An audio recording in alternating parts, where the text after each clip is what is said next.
She walked slowly because she could, because people like her didn't just pass through a place, they reorganized it. Isadora hadn't come for dinner. The truth is, she hadn't come for dinner in a long time. She came to observe, to measure, to keep the world under control, without the world noticing. There was a man in the back who owed her something old, and she intended to collect it without raising her voice. 2 security guards stood at a perfect distance, appearing as mere discreet escorts. The maitre d' recognized her and smiled as if it were a pleasure. But deep down it was polite fear. That's when the voice cut through the room. Loud, raw, unnecessary. A male laugh erupted near the bar, and someone dropped a glass on the floor. Not accidentally, but for show. Isadora stopped before even turning her face. She didn't need to see to understand. Years of life teach you to recognize the sound of humiliation. The kind of sound that makes younger women shrink inside, as if their bodies were apologizing for existing. The waitress stood there, holding a tray with trembling hands, trying to keep a neutral expression. Young, tired. A simple uniform, her hair hastily tied back, her makeup faded from the long shift. She said, "Sorry," without anyone having apologized to her. The man at the table, a customer with strong cologne and an even bigger ego, pointed at the girl as if she were part of the menu. His laughter drew attention. That was the intention. He wanted an audience. "You spilled 1 drop," he said, brandishing the stained napkin as if it were evidence of a crime. "1 drop, and it's already ruined my night." His friends laughed, not because it was funny, but because laughter protects those who don't want to be the target. The waitress tried to explain herself in a low voice. The man didn't listen. It was never about listening. It was about dominating. Isadora walked toward them without haste, and that was the worst thing for the man. The absence of haste is a type of threat he didn't recognize. When she stopped beside the table, the laughter subsided on its own. The entire room seemed to hold its breath. The waitress noticed her presence but didn't look up. Humiliated women learn to diminish themselves. Isadora observed this with heavy calm. "What's the problem?" Isadora asked. Her voice was low, but it cut through the noise like a thin blade. The man turned his face away, ready to react arrogantly, and froze for a split second. He didn't recognize her name, but he recognized the type of woman who doesn't ask permission. "The problem," he replied, trying to regain ground, "is that your employee is incompetent." The waitress made to speak. Isadora raised her hand and she stopped. Not out of fear of Isadora, out of involuntary respect. Isadora looked at the stain on the napkin, then at the girl's face, and then she looked at the man, as if he were a badly behaved child, interrupting a serious conversation. "Are you yelling about that?" she asked. The man laughed, too loudly. "I'm paying a high price," he said. "I can complain about whatever I want." Isadora tilted her head slightly, as if analyzing a minor flaw. "Yes," she said, "you can complain, but you can't humiliate." The man opened his mouth to reply, but Isadora didn't give him the space. "Stand up," she said simply. The tone wasn't a request, it was a command. Some laughed, thinking it was theater. The man laughed too, with disdain. "And if I don't stand up?" Isadora didn't change her expression. "Then you'll find out why polite people stand when a lady asks them to." The sentence came out softly. The room went cold. The man tried to maintain his composure. He looked to his friends, seeking support. No one responded. No one wanted to commit. When he finally stood up, it was more out of self-preservation than obedience. Isadora looked at the waitress, and the girl finally raised her eyes. Tired eyes, but still alive. Isadora saw there something she knew well, dignity trying not to break. "What's your name?" Isadora asked. The waitress swallowed hard. I. She glanced at the manager in the distance, as if asking permission to exist. Isadora waited, not impatiently, with presence. "My name is Lydia," the girl finally said, almost in a whisper. Isadora repeated the name as if confirming something important. "Lydia." The girl nodded, breathing shallowly. The man tried to interrupt. "This is ridiculous, Isadora raised a finger without looking at him. His body stopped mid-sentence. It was the first time in his life that someone had silenced him without shouting. "You," Isadora said, now looking directly at the man, "are going to apologize." He laughed nervously. "To her?" Isadora didn't blink. To her. And to everyone here you tried to turn into an audience for your cowardice. The man blushed. He looked around. He felt the weight of the entire room against him. He tried to make a joke. The joke died in his throat. Sorry, he blurted out dryly, without looking at Lydia. Isadora took a half step closer. Look at her. The man obeyed. Apologize like an adult. The silence of the room seemed to push back the words. Sorry, he repeated, now looking at the girl. Lydia didn't answer. Not out of pride. Out of shock. Isadora then turned to the manager, who was approaching with a trembling smile. Madam, Isadora cut off gently. She finished her shift. The manager tried to argue, caught between fear and economics. But we're full. Isadora looked at him as if observing a simple mistake. Then hire more people. The manager swallowed. And take this man to the door, Isadora finished, before he gets the idea of continuing to exist too loudly in here. 2 restaurant security guards appeared as if they had always been there. The man tried to protest. Isadora only glanced at him one last time. You can spend money wherever you want, she said. But you can't buy the right to crush someone just because no one stopped you before. The man was led outside, still indignant, but already defeated. And when the door closed, it was as if the air began to circulate again. Lydia stood still, tray still in hand, as if unsure where to place her own body. Isadora approached, and for the first time her voice softened without losing firmness. You didn't do anything wrong, she said. Lydia bit her lip, her eyes filled with tears. I needed the job. Isadora nodded as if understanding the weight of that phrase better than the girl could imagine. I know, she replied, and that's exactly why I'm here. The manager tried to approach again, now with a different tone, almost flattering. Isadora didn't give him that reward. She pulled up a chair and sat down, as if that table had always been hers. Then she looked at Lydia and said, loud enough for the room to hear, but without fanfare, she's part of my family now. It was a simple phrase, but in the real world, family, spoken by a woman like Isadora, was stronger than a contract, stronger than the police, stronger than gossip. Lydia's eyes widened in fright. I don't understand. Isadora tilted her head, observing the reaction. You'll understand in time, she said. Today you just need to breathe. The girl tried to smile but couldn't. Isadora stood up, took her own dark woolen shawl off her shoulders, and placed it over Lydia's shoulders, with a care that didn't infantilize. It was protection without pity. Outside on the sidewalk, a black car had been parked for far too long. Isadora saw it in the reflection of the restaurant window. Someone was watching. Mafia grandma held her gaze on the reflection with deadly calm.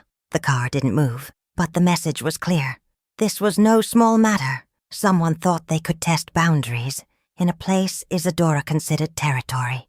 Isadora turned to one of her bodyguards and spoke softly, almost affectionately. Find out who it is. The man nodded and left without haste.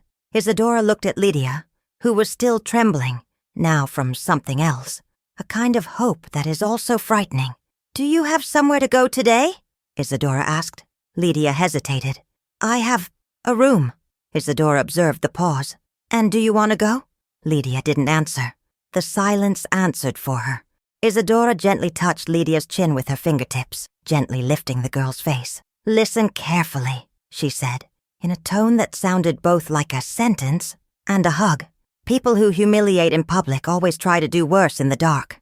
Lydia swallowed hard. Isadora continued, You're not going back into the dark alone. And in saying this, Isadora wasn't offering charity. She was assuming protective possession, a kind of possession that, ironically, was the only one that truly liberated. And that night, as the restaurant returned to its normal hustle and bustle, the entire city began to reorganize itself again, because the Mafia grandma had chosen someone. And when Isadora chose someone, the world learned not to disagree. Isadora didn't take Lydia straight to a home. She never called anything home that hadn't yet been tested. She took her to a discreet apartment, without ostentation, without photos on the walls, without signs of belonging. A neutral place, made to house transitions. Lydia entered looking at the floor, holding the shawl, as if it were the only real thing that night. Isadora observed this in silence. Someone who has been publicly humiliated doesn't trust when the door closes. The closed door has always been the beginning of the worst stories. The first thing Isadora did was put water on to boil. A simple thing, a grandmother's thing. But, in her world, simplicity was strategy. Hot tea calms the body before the mind understands it's safe. Lydia stood near the sofa, too afraid to sit down, as if the upholstery were too expensive for someone like her. Isadora didn't insist. She just pulled up a chair for herself and stayed there, present, without questioning, without demands. Sometimes the first protection is not demanding anything. "Are you hungry?" Isadora finally asked. Lydia hesitated and answered with the honesty of someone who has learned to be truthful. "A little."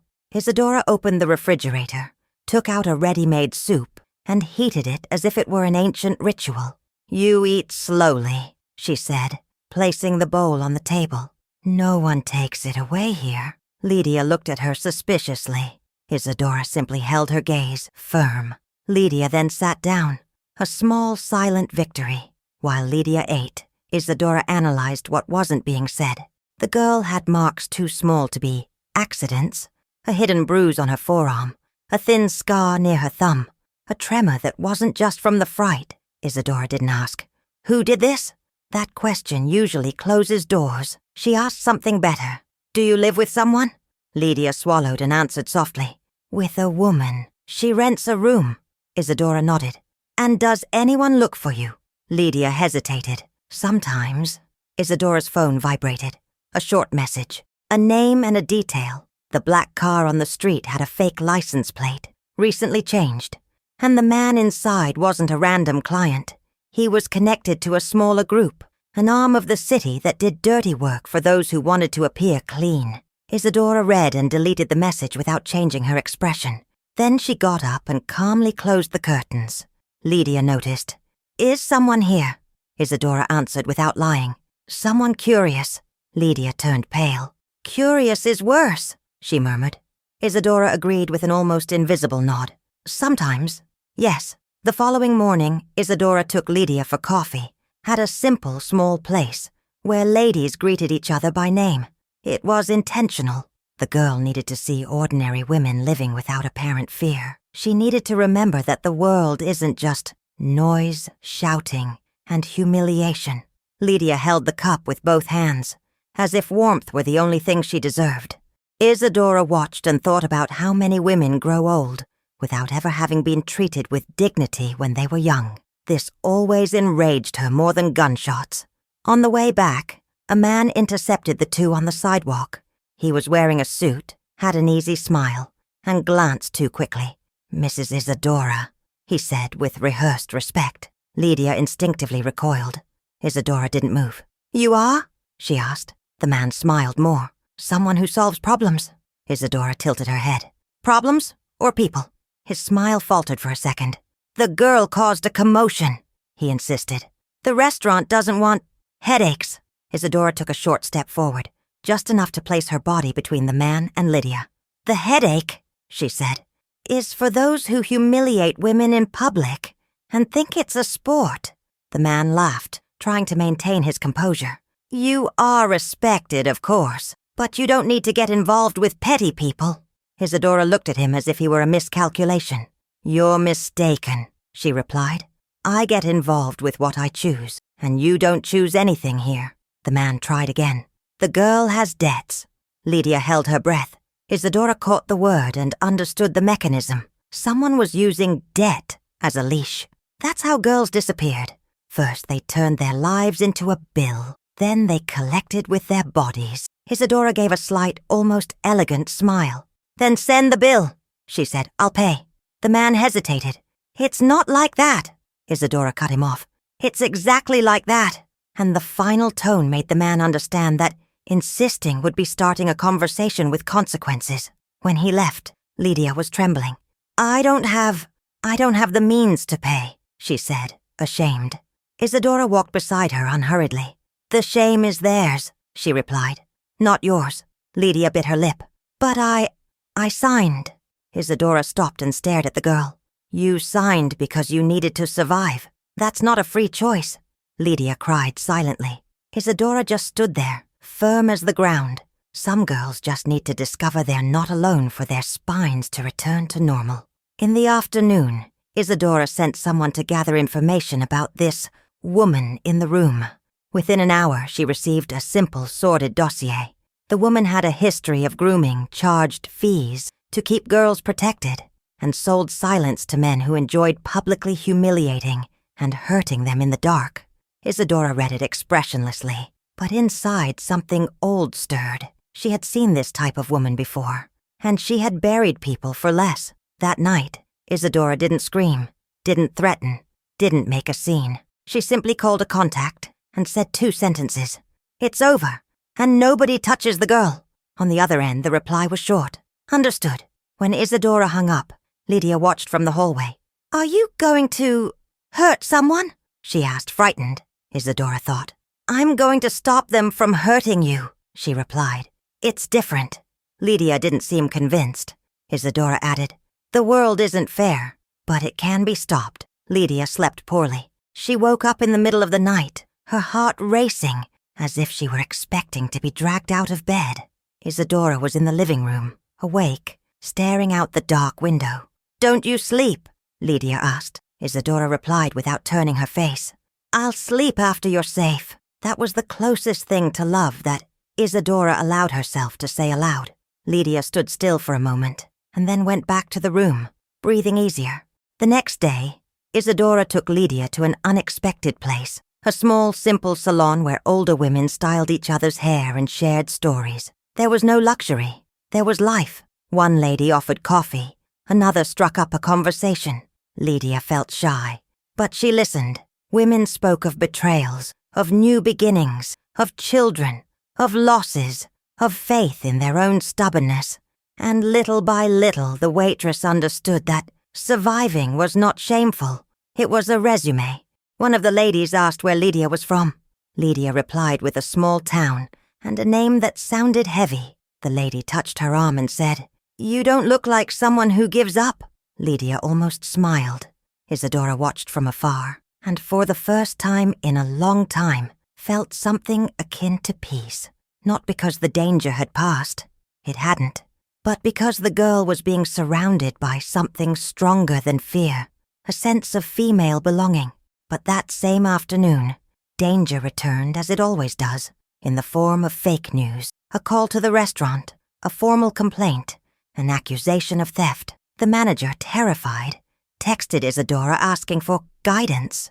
Isadora read it and replied with a single sentence. "The truth always finds a way when a lie is expensive." Then she stood up, straightened her coat, grabbed her purse, and said to Lydia, "Let's resolve this the right way." At the restaurant, Isadora entered calmly and asked to see the security cameras. The manager stammered. The cameras were under maintenance. Isadora stared at the man, not angrily, certainly not. "Funny," she said. "Whenever a woman is accused, the evidence disappears." The manager sweated. Isadora didn't need to press him. She simply stood there, silent, until the man's own fear did the rest. In 5 minutes, he confessed. Someone had offered him money to accuse Lydia and get her out of the way. Isadora nodded as if she already knew. When Lydia heard that, her face fell. "They'll do it again," she whispered. Isadora approached and said softly, "They'll try." Lydia stared at Isadora in terror. "And me?" Isadora gently and firmly held the girl's chin. "You're part of my family now," she repeated without fanfare. "Just the truth. And family isn't meant to be returned when it causes trouble." Outside, the same black car drove by slowly, but this time it wasn't an observation. It was a warning. Isadora saw it in the reflection of the window and didn't look away. Lydia saw it too and trembled. Isadora placed her hand on Lydia's back and guided her into the car, like someone collecting something precious without making a fuss. There was no panic. There was direction. That night, Isadora made a decision that would change the rest of the story. She wouldn't just protect Lydia.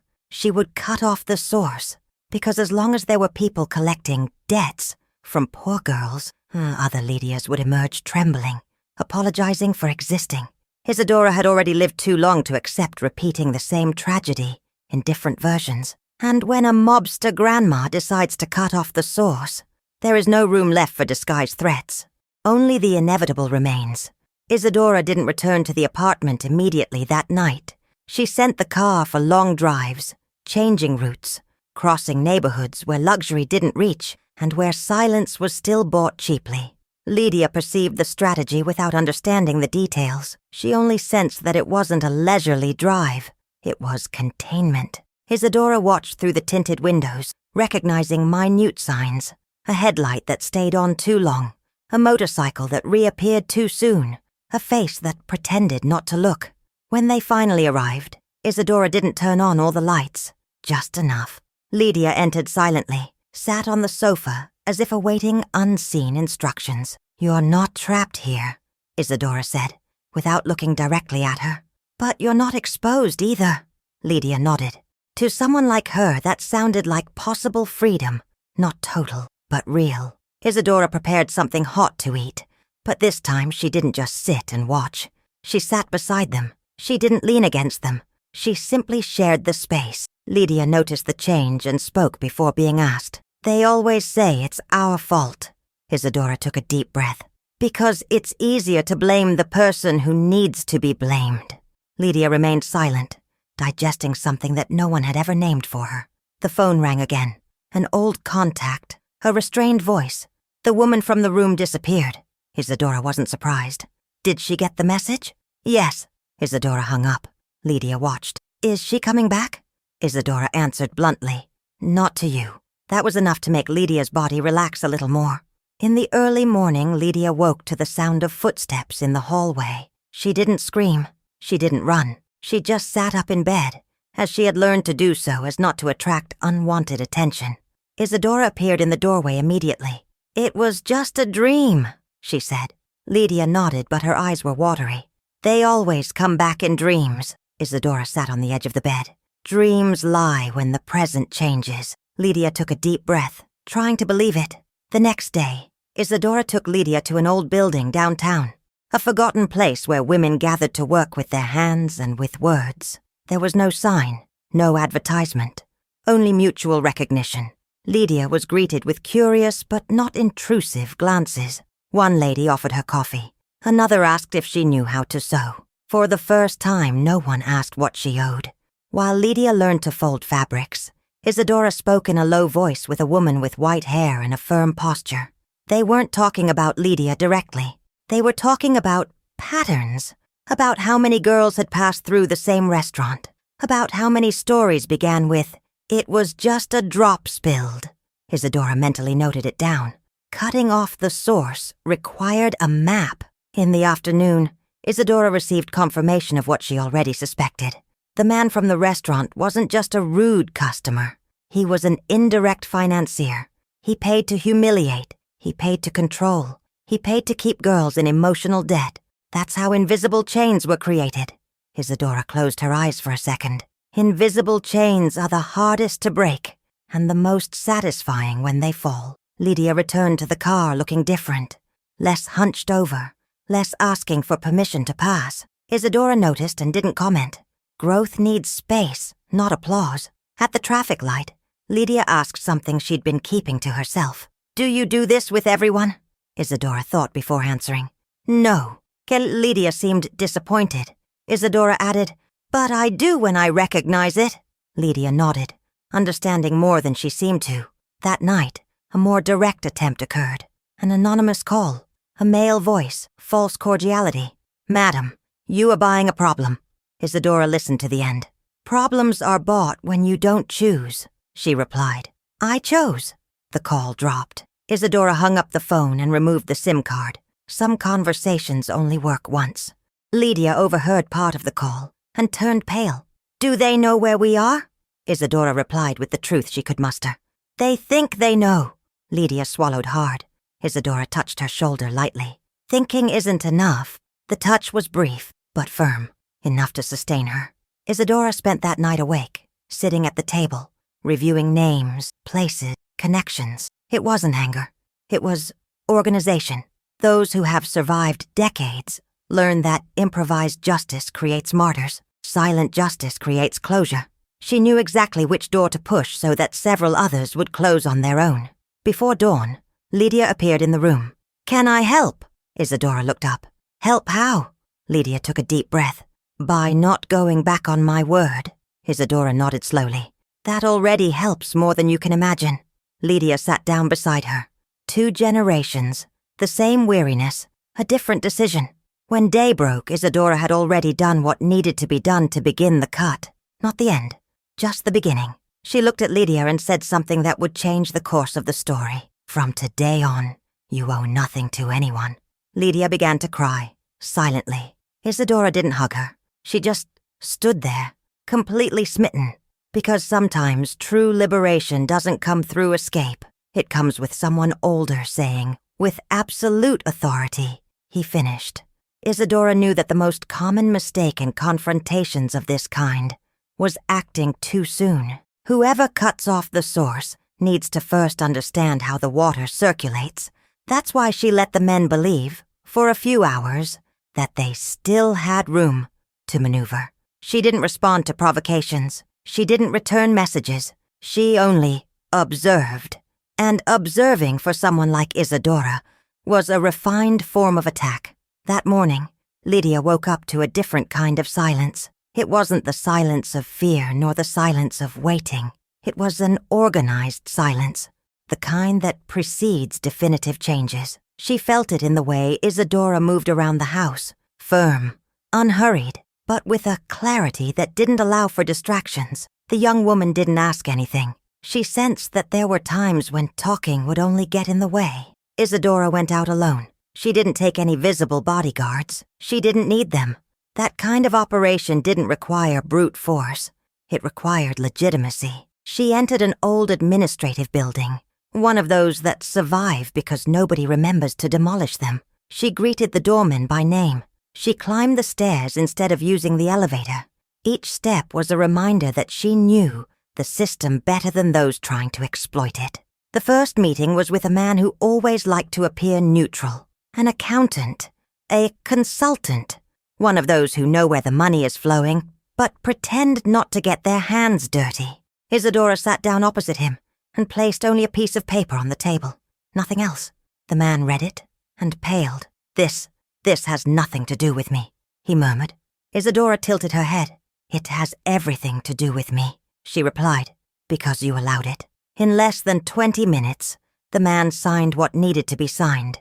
Not out of physical fear, out of fear of exposure. Isadora left without thanking him. Gratitude creates bonds, and bonds, at that moment, needed to be cut. The second step was more delicate.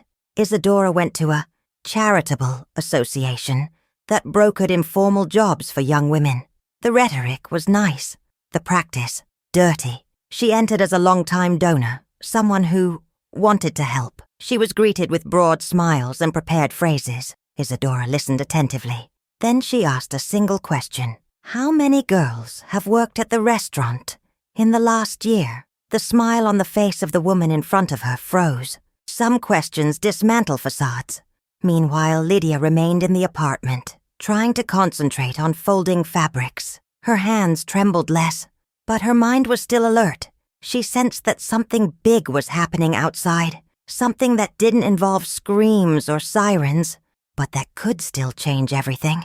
For the first time in her life, she wasn't in the eye of the storm. She was protected from it.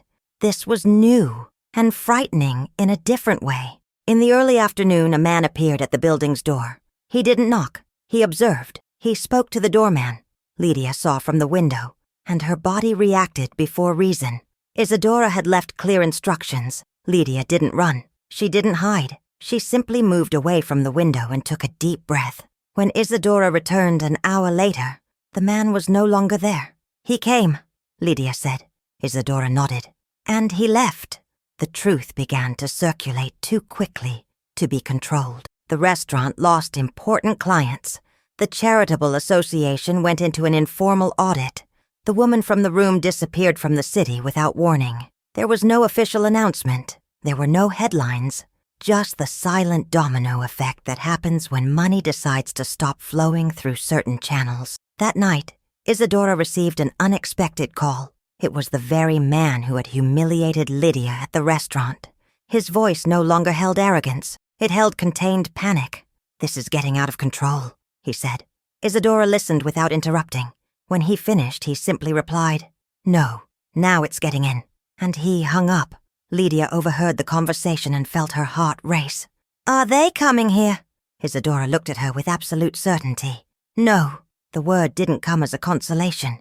It came as a fact. They won't come through that door. Lydia nodded, trying to trust the weight of that certainty. In the early morning, Isadora sat at a table surrounded by scattered papers. They weren't weapons. They were contracts, records, receipts, documented histories, the kind of thing that destroys reputations without spilling a drop of blood. She knew that, by dawn, the system would have been forced to correct itself to avoid collapsing entirely, and systems hate forced correction. The final attack wasn't physical. It was institutional, a well-placed formal complaint. A collective labor lawsuit initiated by an unlikely person. An investigation that started small and gained traction because there was too much truth to ignore. Isadora didn't sign anything. She didn't appear anywhere. Her name wasn't on any line. Silence was her signature.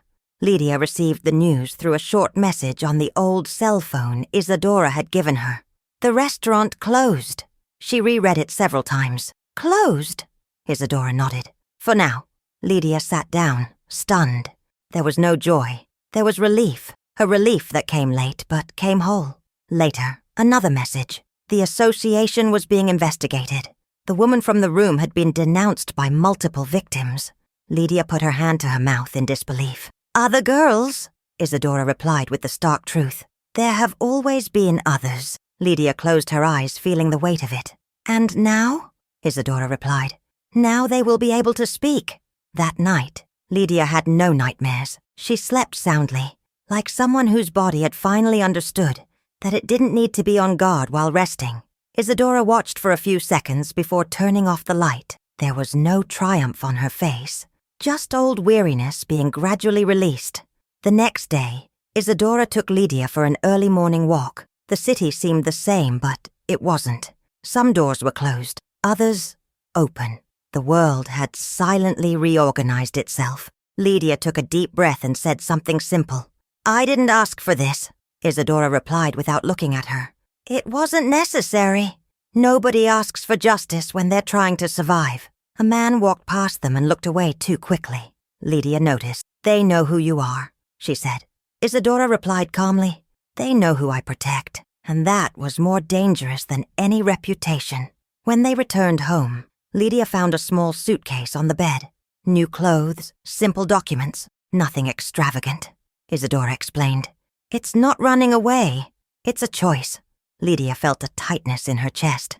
"Can I stay?" Isadora answered without hesitation. "As long as it makes sense." Lydia nodded, understanding that this was more honest than any eternal promise. As evening fell, Isadora received the last message of the day. "It's over," it read. Isadora deleted it without replying. The true end never asks for confirmation. She looked at Lydia, sitting at the table studying something for the first time without fear. And she knew, with the clarity that only old women possess, that this confrontation had not been about power. It had been about interrupting. And when a mobster grandma disrupts a cycle, the whole world is learning to reorganize itself in silence. After the restaurant closed, there was no celebration, no congratulatory phone calls, no triumphant glances. Isadora knew that clean endings never feel like finals to those who have lived through chaos. They seem like just organized silence. And silence, for women like her, has always been a tool, never rest. She watched Lydia with renewed attention, not as someone who is watching, but as someone who is learning to recalculate protection on another level. Lydia began to understand that security didn't come in the form of promises, but of consistency. Isadora woke up at the same time, did the same simple things, repeated small rituals, strong coffee, open window, low radio volume. That taught her more than any speech. The girl began to imitate some gestures without realizing it, as if her body were relearning what routine is without fear. Isadora noticed everything and didn't comment. Growth doesn't like an audience.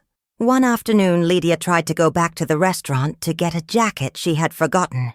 Isadora said no. She didn't yell. She didn't over-explain. She just said no. Lydia was frustrated. She felt small again. Isadora let the feeling exist. Then she explained. Some places only want us weak. Going back too early confuses the body. Lydia understood days later, when she realized she no longer felt the need to ask permission to exist. The news of the closure spread quickly among the girls who worked in similar places. Some called Lydia. Others sent short messages, filled with a mixture of fear and hope. Isadora didn't interfere. She only advised Lydia to listen without promising salvation. "You're not responsible for saving anyone," she said. "But you can't lie." That was a heavy relief. For the first time, Lydia could be honest without feeling selfish. Isadora received a discreet warning that a man had inquired about her in a distant neighborhood. It wasn't a direct threat. It was sizing up territory. Isadora didn't respond. Instead, she canceled 2 old appointments and made a new one with an unlikely person, a woman who never raised her voice, but always knew where to place the weight of her words. The meeting was brief, 1 sentence, an implicit agreement. The message went unsigned. That night, Lydia asked something she had been holding back from the beginning. "Why did you choose me?" Isadora hesitated to answer. Not because she didn't know, but because hasty answers turned into lies. "Because you were still whole," she finally said. Lydia frowned. "But I was broken." Isadora shook her head. "Broken is the one who accepts that they deserve to be humiliated." Lydia felt the weight of the sentence slowly settle in. As the days passed, Lydia began to see herself differently, not as a recovering victim, but as someone in transition. Isadora noticed this when the girl started choosing clothes more carefully, not to please others, but to recognize herself. A small gesture, but full of identity. Isadora watched from afar, satisfied, but without romanticizing it. Autonomy needs firm ground to avoid becoming a disguised escape. A former supplier tried to contact Isadora, suggesting that old problems might resurface. Isadora listened, thanked them, and hung up. Then she blocked the number. Some risks don't even deserve analysis. She knew the system was adjusting, and systems, when they adjust, creak. Creaks don't mean a break, just resilience. Lydia began attending the studio with more confidence. Her hands no longer trembled as much. Her posture had changed. One of the older women commented that she had the look of someone who never bows down again. Isadora heard this from afar and felt something rare, satisfaction without guilt. It wasn't possession, it was witnessing.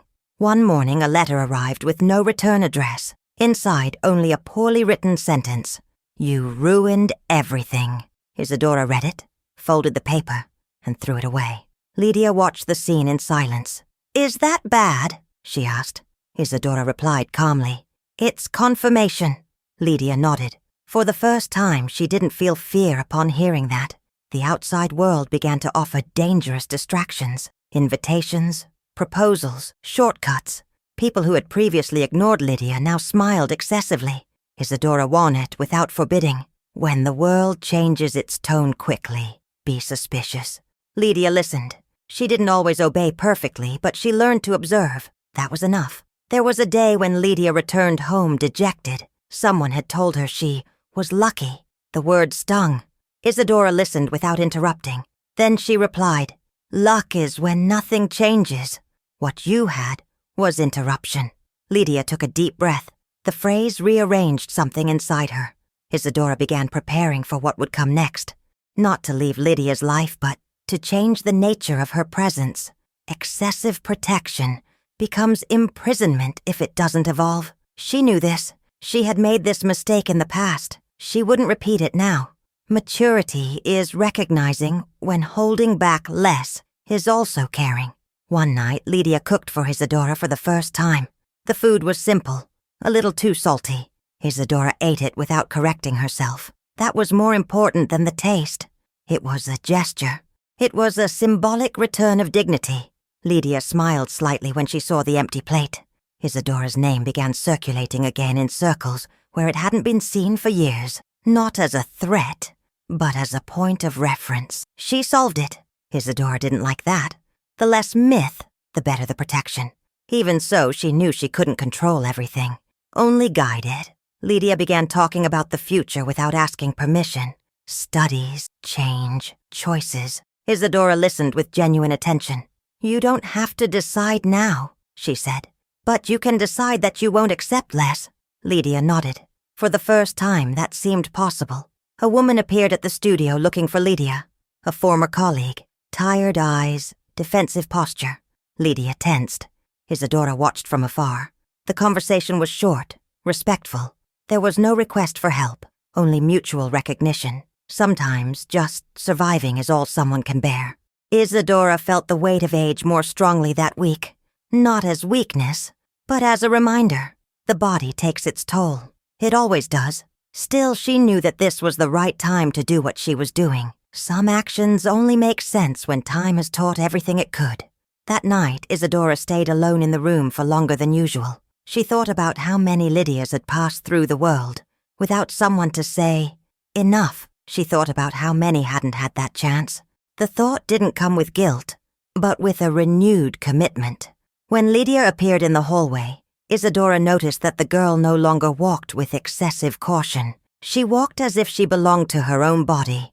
That was the definitive sign that something had truly changed. And at that moment, Isadora understood that the outcome would not be about revenge, nor about power. It would be about passing through. And some women age precisely for that reason, to clear a path where before there was only fear. Isadora began to realize that the most subtle danger no longer came from outside, but from adaptation. When the chaos recedes, the body feels strange. Lydia experienced this silently. She would wake up expecting something bad, and when nothing happened, she would become restless. Isadora recognized the pattern immediately. Peace also needs to be learned, and learning hurts, because it dismantles defenses that took years to build. There was a day when Lydia returned from her studio quieter than usual. It wasn't open sadness, it was withdrawal. Isadora didn't pressure her. She waited for the right moment, as she always did. That evening, while they were preparing dinner together, Lydia uttered the phrase as if testing the ground before stepping on it. "What if all this ends?" Isadora didn't answer immediately. She stirred the pot, turned off the heat, and only then said, "Everything ends. What matters is how you feel when it ends." That answer echoed in Lydia's mind for days. She began to see Isadora in a different light. No longer as a savior, but as someone who survived the aftermath, someone who knew how to move on. This changed how Lydia saw herself. Perhaps surviving wasn't the ultimate goal. Perhaps it was just the bridge. An unexpected invitation arrived for Lydia. A simple job offer in a small place, far from the spotlight, where no one knew about her past. Lydia showed the message to Isadora with trembling hands. "Can I go?" she asked, as if asking permission to exist. Isadora read it carefully. "Do you want to go?" she replied. The question fell like a new weight. Real choice always scares her. Lydia hesitated before answering. "I think so." Isadora nodded. "Then go." In the days that followed, Isadora deliberately reduced her presence. Not out of coldness, but out of respect for the process. Too much protection suffocates. She knew this better than anyone. She observed from afar, adjusted invisible details, but allowed Lydia to stumble over small things. Small stumbles teach balance without trauma. One night, Lydia arrived home frustrated. Someone had made a snide comment at her new job. It wasn't outright humiliation, but it brought back too many memories of the past. Isadora listened attentively and simply said, "Did you respond?" Lydia shook her head. "Then you'll respond tomorrow," Isadora said. Not as an order, as an expectation. Lydia felt something different this time. Not fear, uncomfortable courage. The next day, Lydia responded. She didn't yell. She didn't apologize. She simply set a simple limit. She went home different, taller.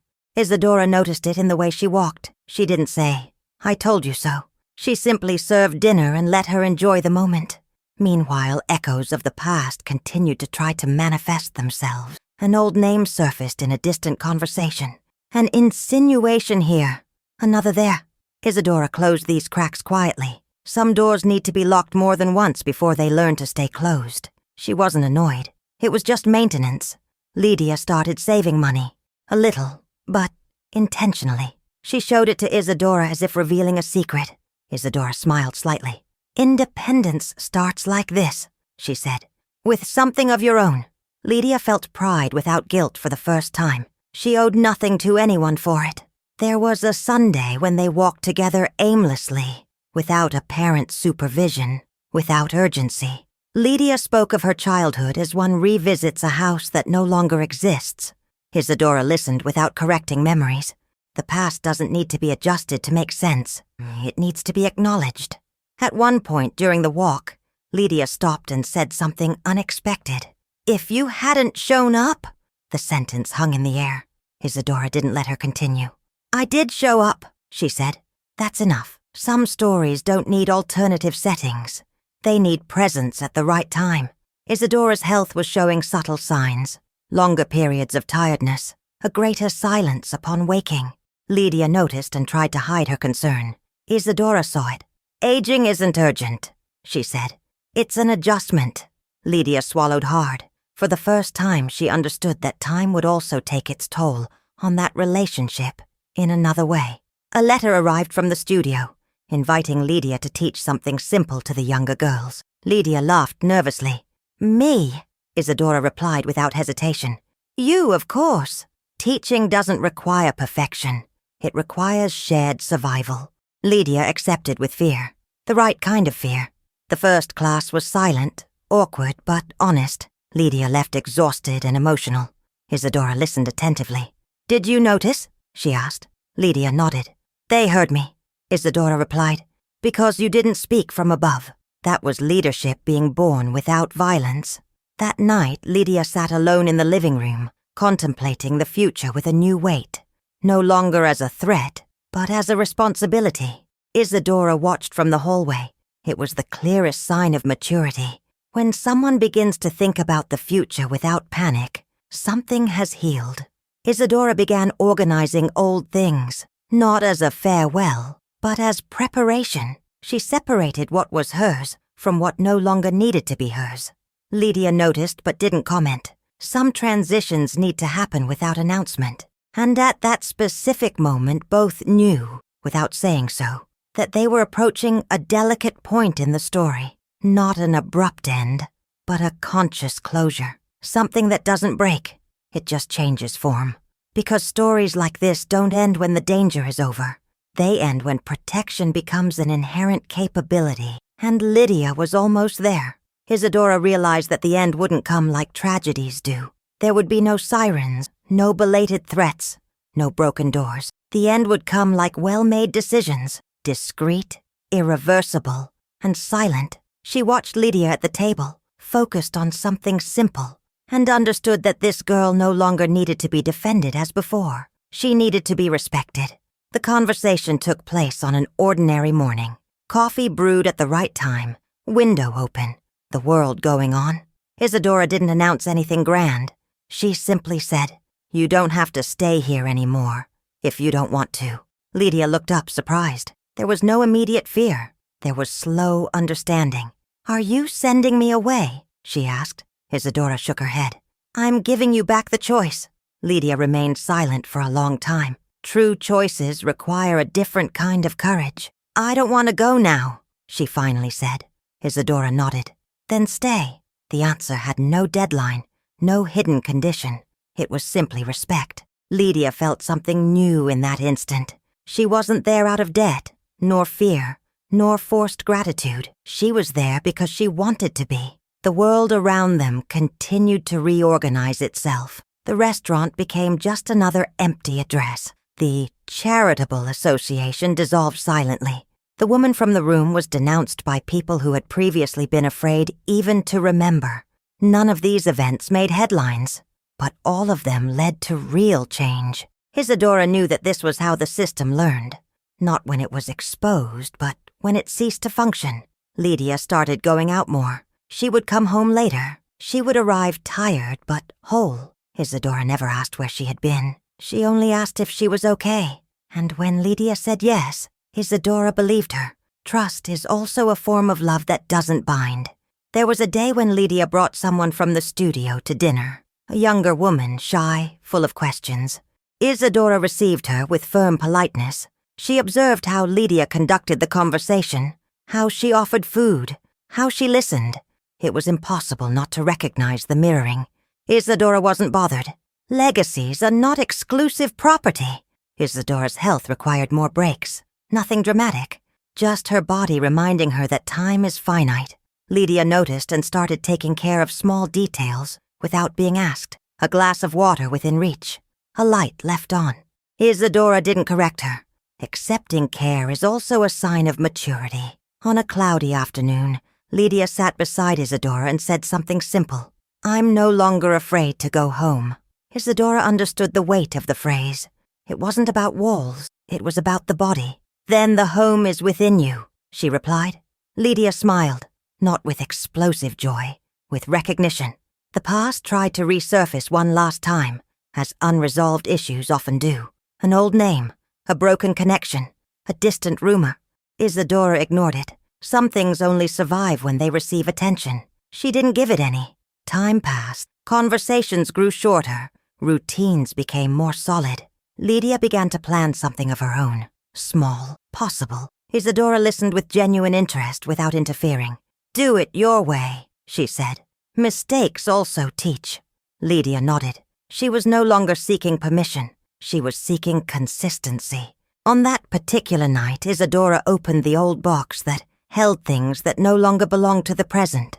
Not to relive anything, just to close it. She separated what still needed to exist from what no longer had a purpose. Lydia watched from a distance, respecting the silence. Some farewells are too intimate to be shared. Before going to sleep, Isadora said something she didn't usually say. "You were strong," Lydia replied without hesitation. "You too." There were no tears, just the truth. Truth spoken at the right time don't need dramatization. The final gesture was small. Isadora gave Lydia a simple object. Nothing expensive, nothing too symbolic. "To remember," she said. Lydia understood that it wasn't a constraint. It was a milestone. The next morning, Lydia left early. She returned later. She sat at the table and spoke of her day, as if talking about the future. Isadora listened with quiet attention. That story had served its purpose, because some women enter other women's lives to save them, and others stay long enough to teach them how to continue. Isadora no longer needed to watch over the world. The world there had learned its limits.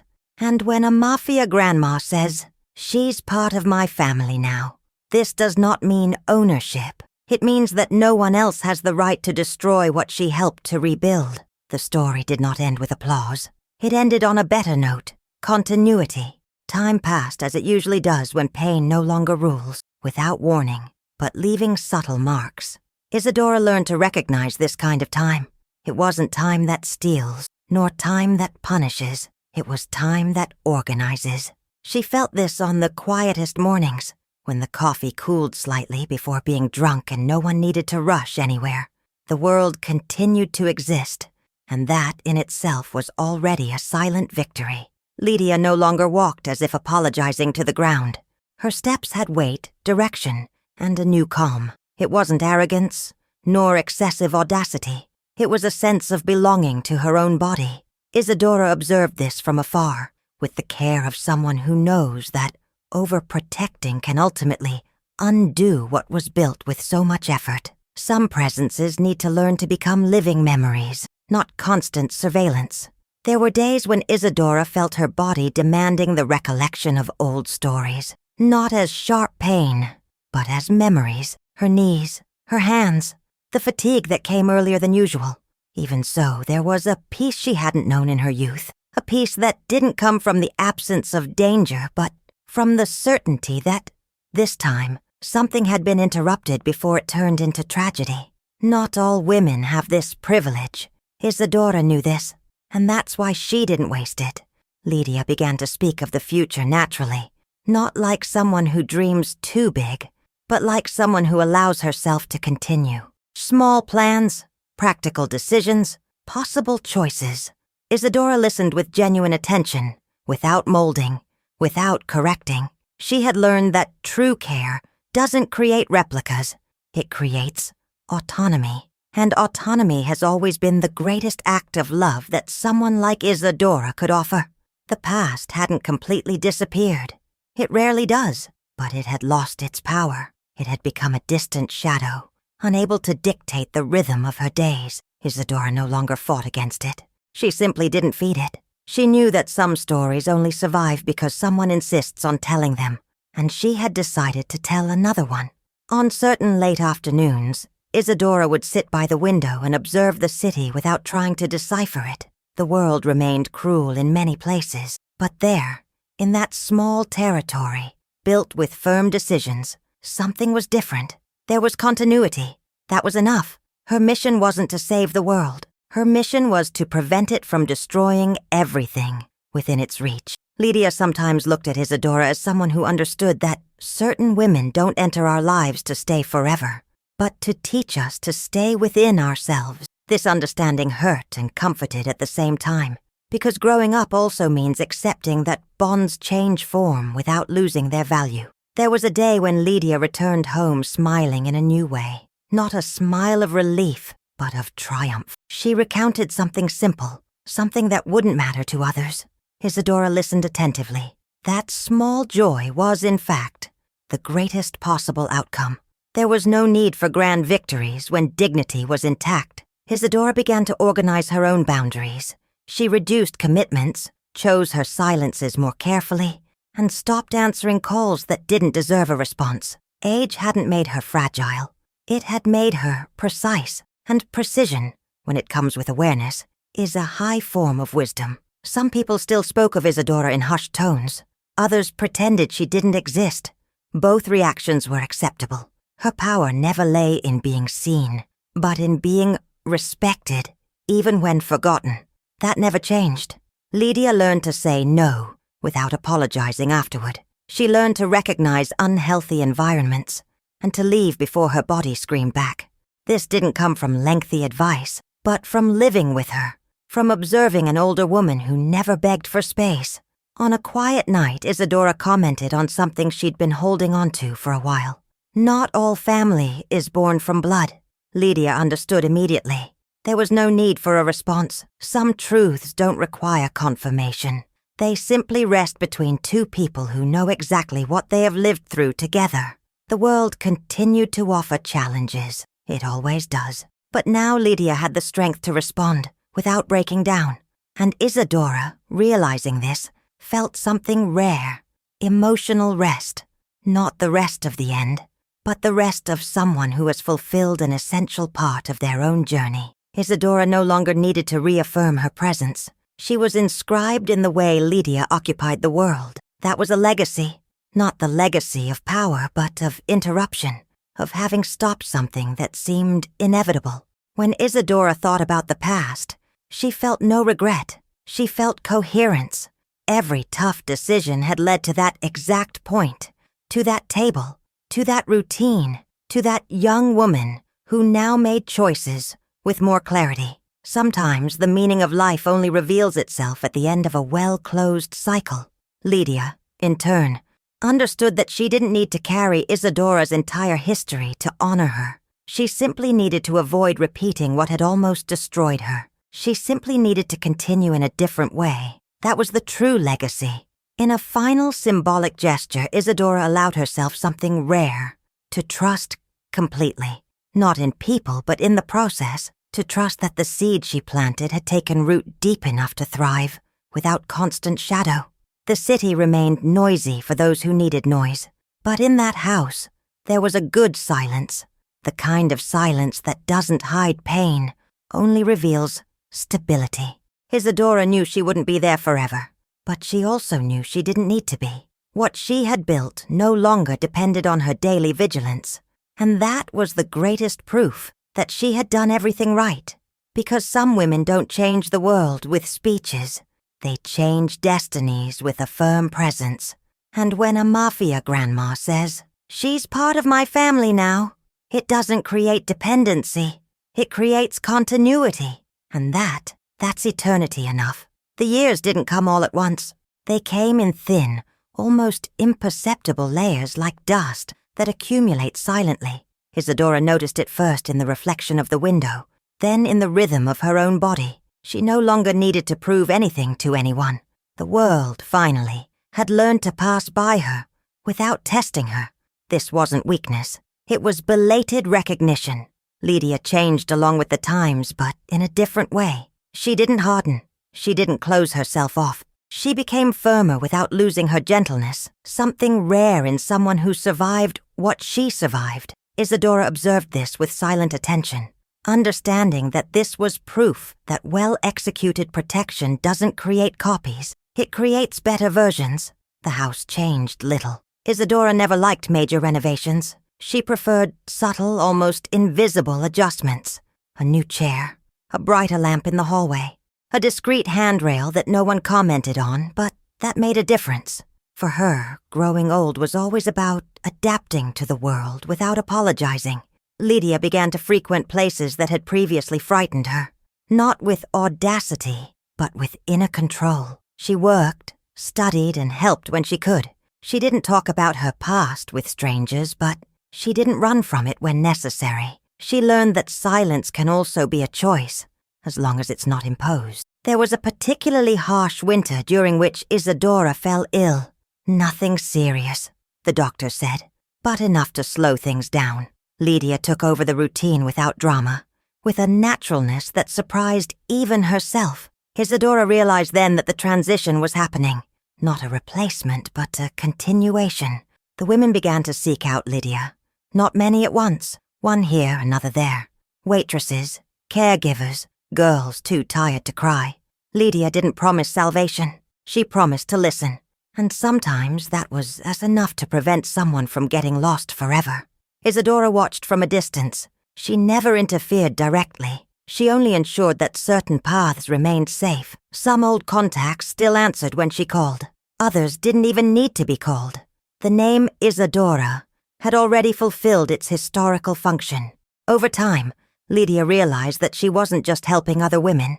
She was teaching something she had learned without instruction. Dignity is not negotiable. It's not something you ask for in a low voice. You don't thank someone when it's given. You simply embrace it. Isadora started going out less. She preferred to stay near the window, watching the city without trying to decipher it. The noise no longer bothered her. The world's indifference was comfortable. Those who have lived too long know that peace doesn't come from absolute control, but from the absence of constant threat. On a quiet afternoon, Isadora said something she had never said aloud before. "I never imagined I would get this far." Lydia didn't answer immediately. Then she said, "You arrived exactly where you needed to be." Isadora smiled slightly. It was rare for her to smile like that, but it was genuine. The women who crossed paths with Lydia didn't become epic stories. They became possible lives, simple jobs, organized routines, small invisible victories. Isadora knew. That's how you truly change the world. Without spectacle, without names on plaques. Isadora's body slowed, but her gaze remained sharp. Even seated, even in silence, she continued to be a point of reference. Not out of fear, but out of collective memory. Some presences shape environments simply by existing. Lydia began teaching other women in the studio. Not just techniques, but posture. How to say no. How to leave before it hurts. How to recognize traps disguised as opportunities. Isadora attended one of these classes only once, hidden in the back. It was enough. On her way home, Isadora felt the weight of age clearly, and without resentment. She thought about everything she had survived to be there. She thought about the hard choices. She thought about the losses. And for the first time, she didn't feel she needed to justify any of them. The world remained imperfect. It always would be. But there, in that small territory, built with firm decisions, was something solid enough to last beyond her. And that was more than Isadora ever expected to leave behind. When her health began to demand more silence and less movement, Lydia understood without lengthy explanations. She adjusted her schedule. She changed her priorities, not out of obligation, but out of conscious gratitude. Gratitude that doesn't bind. Gratitude that honors. On a calm night, Isadora asked Lydia to sit beside her. There was no farewell atmosphere, only an inner closure. "Don't repeat my ways," she said. Lydia nodded. "But don't be afraid to protect when necessary." Lydia replied firmly. "I know. The days went by simply. Time came to be measured by small things, plants growing, repeated conversations, the comfortable silence between two women who no longer needed to prove anything to each other. When Isadora started sleeping more than she stayed awake, the house didn't become sad. It became respectful. Lydia kept everything running. Life went on, as it should. Isadora left without announcement, just as she lived. Without drama, without fanfare, without leaving emotional debts. She only left behind structure. Lydia cried as much as she needed to. Then she took a deep breath. Then she continued. Because some women don't come into our lives forever. They come in to make sure we know how to move forward without getting lost. And when a Mafia grandma says, "She's part of my family now," it doesn't create dependency. She creates lineages. And this one won't die. If this story has reached you, don't close the video now as if nothing happened. Some stories don't require haste. They are asking for an answer. I want you to think about this for a moment. Which part of this story affected you the most? Was it Isadora's silent strength? Was it Lydia's growth? Or was it realizing that sometimes it's an older woman who prevents everything from repeating itself? Write this in the comments. It doesn't have to be long. It needs to be true. Now tell me something very important for this community. Where are you hearing this story from? City, state, or country? Here, every comment is a presence. Each name is a voice that is not alone. If this story reminded you of someone, a grandmother, a mother, an aunt, or even yourself at some point in your life, share this video with that person. And if you felt that these stories spoke directly to you, subscribe to the channel. Turn on notifications. Here you won't find empty stories. Here live women who survived, grew old, and they decided to protect. Also reply to someone else's comment. Say, "I felt that too."